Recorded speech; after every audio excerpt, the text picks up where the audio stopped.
and welcome back to my channel. Don't know what to do. As you can probably tell from the sound of my voice, I am sick. No ship, Sherlock. Big shocker. Are we even surprised? No.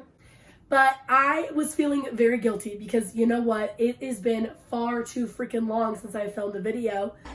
10,000 years! And it's really because my life has just been so busy. So, welcome back to my channel. Welcome to my bed. Welcome, Pooh Bear. Yes, I'm a 22-year-old adult who sleeps with a stuffed animal. Oh, bother. Double bother. So, I wanted to give you guys a quick little life update before we get into today's video. But I just wanted to inform you guys of a couple of things. So, number one, Live in Literature is getting a totally new remodeling of the YouTube channel, of the location, all these things. It sounds great. Okay, so quick life update. I have moved into a new apartment. It's fully set up and like we're ready to go. I have started cosmetology school and it's really fun and super busy. We're sorry. The number you reached has been disconnected. I'm sick again. Which, like, are we even surprised? Because I was sick the last time I talked to you, and then I got better. And then literally this week I got sick again, and I was just like, are you literally kidding me? I just got over the sickness. Whatever. And then I am working now 3 jobs. Yes, 3. I work 3 jobs. Working 9 to 5, got a way to make a living. Yeah, that's kind of like what's going on in my life right now. I'm so sorry that I've been way MIA. I've been like so MIA, it's actually crazy. And I wanted to say like a huge thank you to all the subscribers that have like new subscribers that have subscribed recently, and all the old ones of course, for your guys' love and support. Like, I seriously so appreciate you guys and I love you. Thank you for being here. I'm sorry that the content has been really slow to come out because... Hello. This girl has had some crazy changes in her life. Shut up, you're so annoying! But I'm so grateful to all my dedicated supporters and all of you guys. You guys are literally incredible. About the giveaway winner. So I have selected a winner. Hey guys, so I did select a giveaway winner. And I just want to say congratulations to Leslie Bowes, one of my most fabulous subscribers. Thank you so much for subscribing to my channel. You are amazing. I will be sending your books and a special extra little something to you for winning the giveaway. But thank you to everyone who entered the giveaway. There will be much more giveaways to come. The next giveaway will be when we reach 300 subscribers. So keep on subscribing and keep recommending to your friends. But thank you guys so much for entering and choosing to follow me on YouTube. And I'm so grateful for you guys. So, like I said before, Live in Literature is getting a full new remodel. I have an amazing subscriber and really good friend of mine named Rebecca Anderson.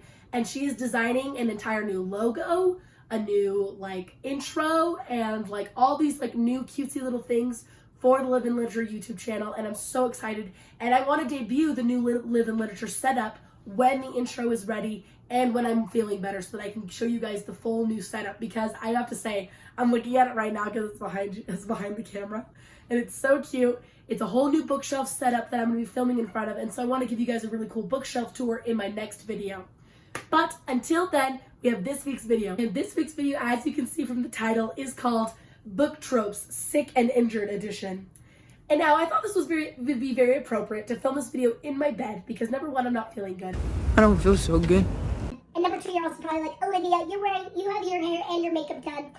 Yeah, that's for 2 reasons. One, so this video doesn't get demonetized for indecent content.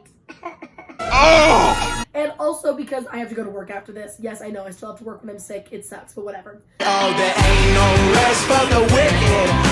Money don't grow on trees. But like I said, as you can see from the title, this week's video is called Book Tropes Sick and Injured Edition. I thought it might be very appropriate to film the video in my bed because I am sick. And I wanted to give you guys some of my favorite moments in some of my favorite books that have this trope of the sick and or. My significant other is sick and they're injured, and I have to take care of them. Because really, all I really want is for Daddy Rowan Whitethorn to come and take care of me while I'm sick in bed. To cuddle me and to spoon feed me and to treat me like an invalid. And also to do lots of other things too, but like I can't do that when I'm sick, so like if you just want to cuddle me, that'd be great. And so here are some of those book tropes of the sick and injured. Let's get started. Finally! The first one we're going to be starting with is an absolute classic. It is one of my most favorite moments in the Throne of Glass series, and that is in Heir of Fire. Yes, in the third book in the Throne of Glass series, we're talking about Daddy Rowan Whitethorn because who doesn't want to talk about him? Morning.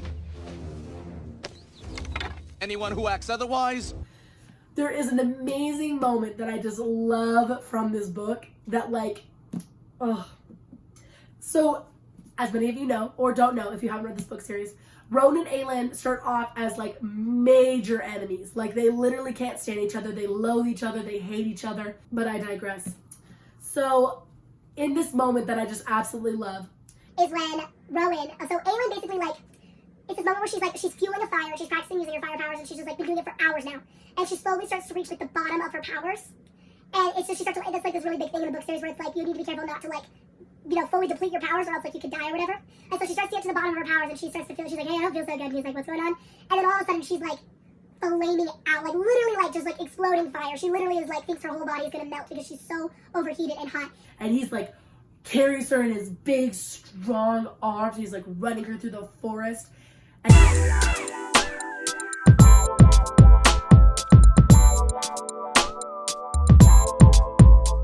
And he's just like, I got you, stay with me. And he's like running her through the forest and he puts her in this cold bath and he's trying to basically, you know, get her body to cool down. And she's like super like injured and stuff. And so while she's sitting in this cold bath, also this is Another moment that I just like, it can't, there's so many moments in this book. Okay, I think she's trying to tell us something. Quick, get the verbs. So she's sitting in the bath, her back is to him, and she's like just like sitting there like crunched up a little bit. And when he walks back in, he is like so startled because he sees her back. And as we know in the Throne of Glass series, Aelin was like brutally beaten when she was in Endivere, which is the prison that she was in. And she's also just like seen some stuff. She's seen everything. She's gone through some hard trials and her body's just kind of like morphed to that. So her scars are very visible and he just like couldn't even believe what he had seen. And someone could even like do something like that to her. And he's so hurt by it. And it like sends him into this like existential crisis. And then this was when their enemy starts to turn to lovers. And he like, that night he like takes her from her cold room and he like picks her up and he's like, you're sleeping in my room from now on.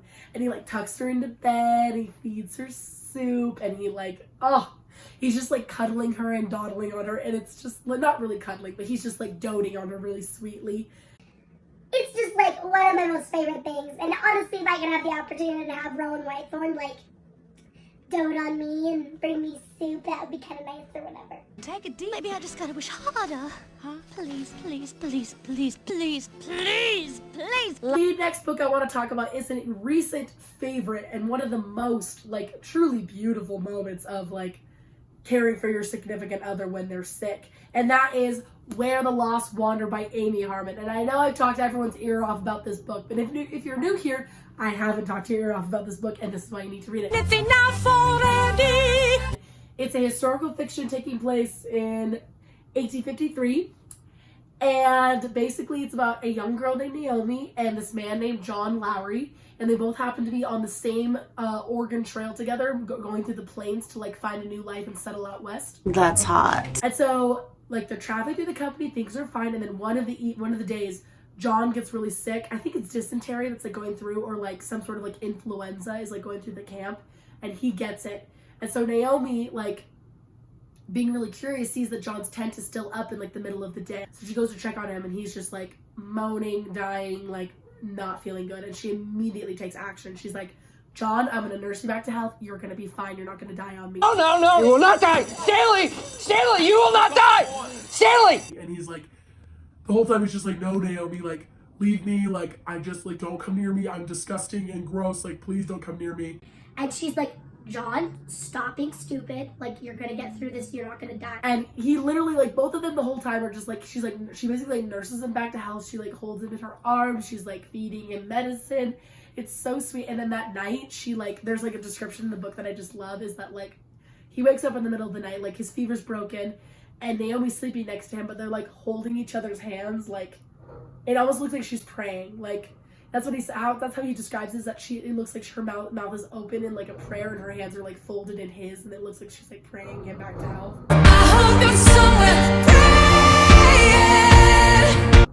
It's really sweet, and like really this like such a tender moment between them. And honestly, if you haven't read Where the Lost Wander and you want a really amazing historical fiction romance that's gonna make you reconsider every like thing in your entire life, make you reconsider every possible like thing that's ever happened to you, you need to read this book. Alright! I'm sorry. Okay, the next one is another Amy Harmon, but this time it's a fantasy, and I'm talking about The Bird and the Sword. And The Bird and the Sword is a very cute fantasy that she wrote a while ago, and I actually really enjoy it because it's just very unique and very different than any other fantasy that I've like ever read. So this girl named Lark gets taken to a kingdom, gets taken to her father's like opposing kingdom by the king named Tyrus, and he basically kind of takes her in at first in general to spite her father, but also because Tyrus is under this like specific type of ailment and or sickness. I'm using quotes because that's not really what it is, and we come to find that out later, but I don't want to spoil it. Anyways, that's like the reason. So he takes her thinking that she can help him. And so one of the moments that I really like in this book is one of the nights, like the captain of the guard comes and like is banging on Lark's door in the kingdom, and she's just like, she comes to the door, she's like, oh, like what's going on? But like she can't talk obviously. And he's just like, come with me, and he like drags her downstairs and like throws her into the king's room and then like locks the door. And she's like banging on the door trying to get out. She's like, I don't know what's going on. And King Tyrus is like laying in bed like just super ill, sick, like he's sweating. He's like just in bed like thrashing around. And he just feels like really ill, and he's like, his skin is really hot, he has feverish and stuff. And she like walks up to him and she starts like essentially pointing at different parts like of his body, basically trying to be, like, and like asking, like kind of like questioning, like, does it hurt there, like his head and his like chest. And eventually he just gives up and says that it hurts everywhere. And so Lark is trying to persuade Tyrus's body to like heal itself essentially. And eventually like she becomes so exhausted in her powers, and he becomes so exhausted because, you know, she's healing him. They fall asleep together. When she wakes up, she's so mortified because she's like, oh, I fell asleep in the king's bed. And he's just like, yeah, you did. Like, thank you for helping me out. Like, that was really sweet of you. And she's like, oh. Gosh.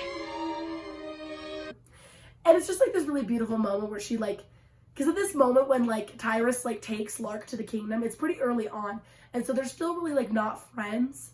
And there's a lot of like animosity between them, and Lark like can't speak to him obviously because she can't talk. And so it's really hard for her to like convey how she's feeling. And so there's this moment of like mutual like, we're in a good place and we can be friendly, and thank you for like doing that for me, and like, can I do something for you? And it's really sweet. So I really like that about this book, and it's also just a really great book, so everyone should just give this one a read at some point. And to finish this off of our favorite book tropes sick and injured edition, we have a classic, and I'm sorry to say it's another Sarah J. Maas. She just does it the best, and I just can't fault her for it. We have from Crescent City, we have Hunt and Bryce. I really love them though. So first we have Hunt making Bryce go to the med witch's office to get her leg checked out. And when he's with her the whole time through that experience, and he's just like, oh, the moment, the line. I love that sentence. So obviously, if you haven't read Crescent City, you're not going to really understand this, but I'll explain as best as I can. But essentially, Bryce has like a, there's like something bad or rotten inside of her leg, and she needs to get it removed because it's been like, it's like harboring her abilities to walk properly. And so at the office, they're like, do you want anesthesia? Like, we'll have to put you under. It'll take a couple days. She's just like, no, let's just do it now. And so the nurse is like removing it, and Bryce is like crying and screaming, and Hunt is like holding her hand, and he's just like, I got you, sweetheart. Like, I got you, sweetheart. Like, you can do this. You're the bravest. That is the sexiest thing I have ever seen. I just am like, oh, it just makes me cry. It's just like, you're my sweetheart, and it's so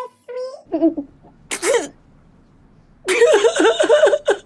And then afterwards he like flies her home because Hunt has wings, duh. And he like flies her home, and he like lays her on the couch, and then like, oh, it's so terrible because like, then Hunt has to go back to the office and face the horrible, horrible thing of what he's done. And so he helps her into her yoga pants. And I don't know why it's such a significant moment for me when he helps her into her yoga pants. But to me, it is so freaking cute. Like him being like, let me help you, like help you get dressed, and like, let's try to make ourselves presentable because this horrible thing is about to happen right now. Then they go back to the police precinct, and that's when Hunt has to like basically get his wings chopped off, and it's so sad. And then like, I can't, like, it's so horrible, and Bryce is so upset, and she can't do anything, and she just, like, has to just, like, take care of him, and she lays him down in her bed, and she's holding him at night, and it's just, like, oh. That's terrible. It just, their relationship is everything that I want. It's really just the most perfect ever, and literally these moments of, like, Hunt taking care of Bryce when she's at the med witch's office, and then Bryce taking care of Hunt when he gets his wings chopped off. It's just like so tender and so sweet, and it makes me want to have a significant other, especially Rowan Whitethorn and Hunt too. Would love to do that, honestly. I just love Sarah J. Maas so much.